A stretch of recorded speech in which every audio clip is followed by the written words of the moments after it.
ମୁଁ ଏ ଚାକିରି ତୁମ ଖୁସି ପାଇଁ କରୁଛି। ସେ ତୁମ କଥା ରଖିବା ପାଇଁ ଯାଉଛି। ମୁଁ ଏହାକୁ ତୁମେ ସନ୍ତୁଷ୍ଟ ହେବା ପାଇଁ କରୁଛି। ସେ ମୋର ଖୁସି ପାଇଁ କିଛି ବି କରିପାରେ।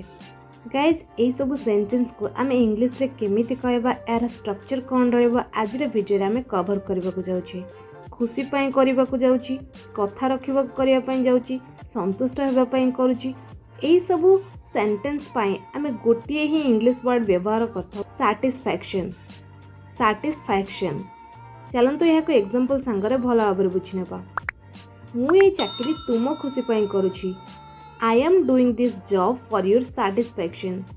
आई am doing this job for your satisfaction. से तुम कथा रखिया पाई जाउछि। He is going for your satisfaction. He is going for your satisfaction. मु एहाको तुम्हें संतुष्ट होगा पाई करुछि। I am doing it for your satisfaction. I am doing it for your satisfaction. मु तुमर खुशी पाई एहाको करि पारे। I can do it for your satisfaction. I can do it for your satisfaction. से मोर खुशी पाई किछि भी करि पारे। He can do anything for my satisfaction. He can do anything for my satisfaction.